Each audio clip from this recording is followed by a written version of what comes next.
这新竹县内是拢总有6座粪扫掩埋场，其中呢要被抬起来的粪扫是超过17万吨，这个数字是全国上界侪的。即摆呢，除了这摆味是世界团以外，这搭嘛定定导火烧是造成空气的污染。县政府即摆正咧进行第1期的改善工程，希望年底会当升价8万吨的粪扫，甲处理好势。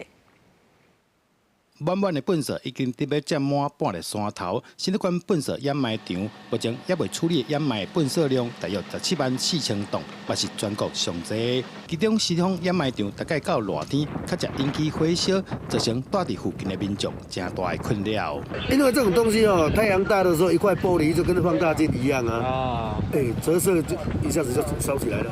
几乎每年都烧了，一年有时候烧2、3次也不一定。掩埋场的臭味啦，到处都乱飘了哦，尤其这个灰尘啊、垃圾啊，也是乱飘啦，一大堆，造成居民受不了。新竹县环保局指出，目前新埔甲竹东的掩埋场已经处理完成。另外，新丰掩埋场也伫今年4月开始第1期改善工程，按算年尾进前会当处理约8万吨的粪扫。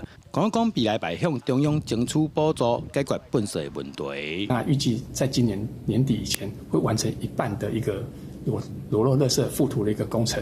那目前也跟环境部申請第2期的一个工程。那在明年底之前，能够将裸露垃圾能够完全妥善处理。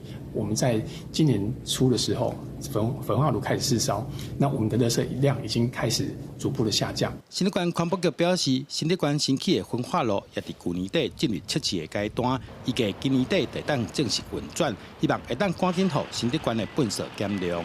记者杜君豪，新竹报道。